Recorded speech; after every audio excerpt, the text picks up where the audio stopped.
Welcome back mga kabagi sa ating munting channel, and for today's video i-address ko lang yung question regarding dun sa kailan natin pwedeng ibenta o ano ba yung ideal number of months natin ibenta yung mga inalagaan nating mga fatteners mga kabagi. So sagutin ko yan. Just make sure to keep on watching mga kabagis and mag-subscribe kayo sa ating channel mga kabagis to make sure na updated kayo every time na may upload yung gaya nito, and just keep on watching.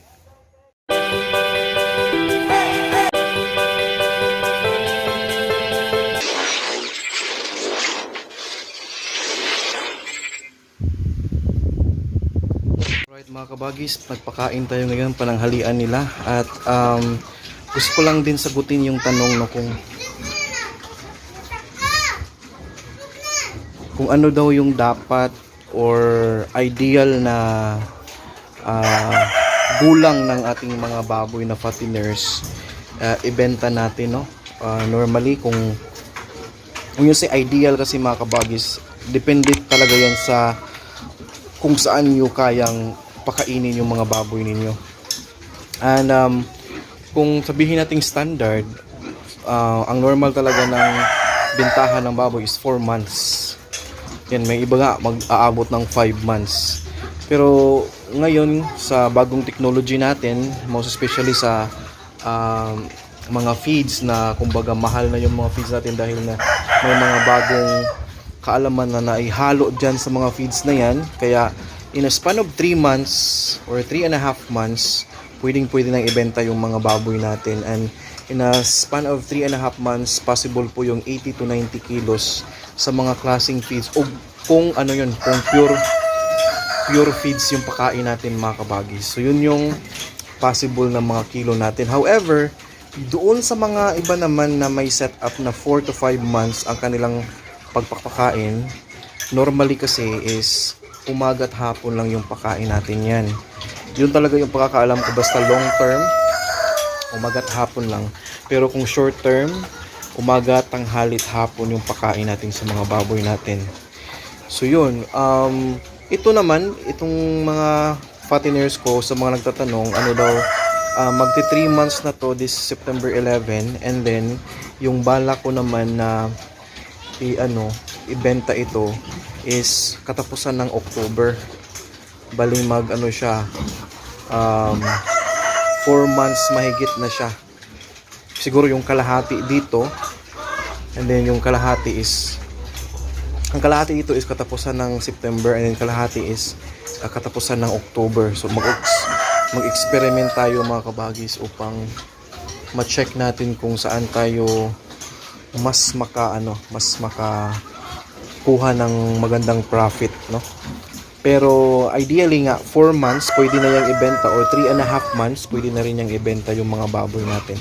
I-check ninyo mga kabagis yung difference. Ito magti 3 months pa lang. Once maging 3 months and a half ito, tingnan niyo yung difference ng laki. Talagang pwede na talaga siyang ibenta, at malaki na talaga masyado yung mga baboy natin in 3.5 months using mix of pure feeds, dalawang brands ng ating ginagamit, no? So teka, kasi ito yung ating RIR is kumakain na rin sila. Doon ako sa kabila kabagis kasi masyadong mahirap doon. Hindi natin makita masyado yung mga baboy natin. So yun yung ideal mga kabagis. 4 months is really a good na yan, napakagandang gulang kung 4 months. 3.5 months maganda na rin yan mga kabagis. Hindi ka na rin lugi ng pagpakain mo dyan, or yung resulta ng anong kilo ang baboy mo kapag umaga, tanghali at hapon yung pakain. Now ang tinatarget ko talaga sa 3.5 months mga kabagis is at least magna 90 above kilos tayo dyan, or worst case ang target natin in 3.5 months is 90 above. So may possibility dyan maging 100 plus kilos yan mga kabagis. Ano yun mga kabagis? Sa rasyon na, meaning yung tinanggal na yung laman loob ng baboy. Ito malaki na masyado, oh. Wala pang 3 months. Ayan, napakabigat na siguro niyan mga kabagis. Siguro ito na sa mga 70 above na rin tong kilo na to. Wala pang 3 months. Or mga 80 na rin. Ganyan. So yun, maganda talaga yung ang pure feeds mga kabagis na pakain natin sa ating mga baboy. And as of this time, naka dry feeding yan sila. Napansin niyo may ibang hindi kumakain dahil sa panahon yan ngayon. Pero mini-make sure din natin na talagang okay yung kanilang pangangatawan. Ayan.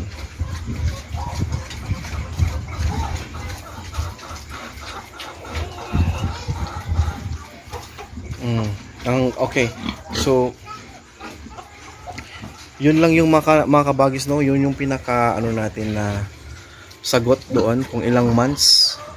3.5 months, 4 months pwede na rin. Pero mayroon pa rin talaga akong nakilala at mga nakikitang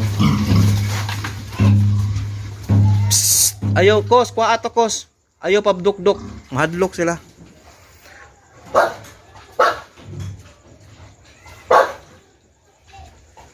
Takot sila mga kabagis dun sa tinatambol-tambol ng anak ko. Oh. Ano ngayon, nabulabog kayo? Tik-tik.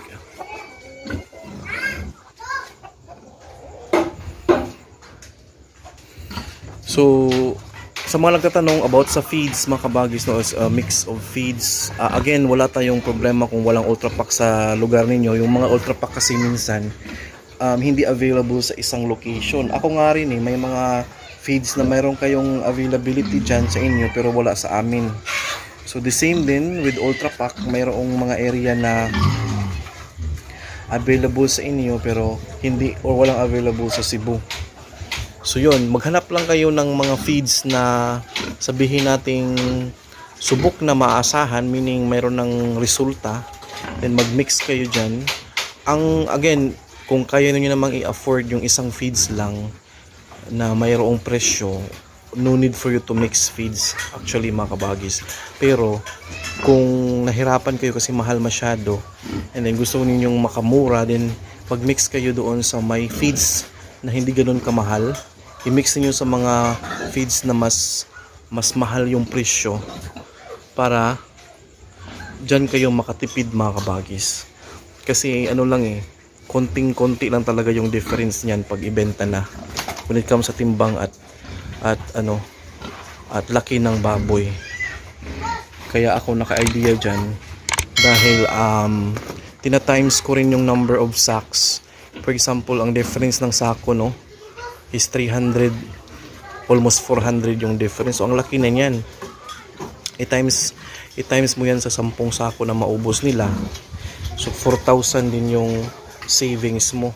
So nakuha mo yung logic na ginagawa ko. Kaya nagmi-mix ako. So yun, lalo na sa grower stage kasi masyadong matakaw ang mga baboy niyan. Napaka laki ng kanilang maubos na mga kabagis na feeds, napakarami sa grower stage. So diskarte din tayo pag may time. So yun yung aking ginagawa. Kaya nag-diskarte ako, nagmi-mix ako ng feeds. Aside from that reason, yun na nga is yung high density yung Ultra Pack. So we don't want na mag-heat stroke yung ating baboy kasi sobrang init ng kanilang katawan, no? So problema yan. Kaya isa din yan sa rason na nagmi-mix tayo. Okay? So kung kahit anong mga high density feeds, yun yung gamitin ninyo. Tapos mixan nyo ng hindi high density feeds. Okay? Katulad ng Bimig or actually yung Filmico hindi din yan high density. Unifeeds yan. Ganyan yung mga feeds din na available sa market na pwede natin gamitin.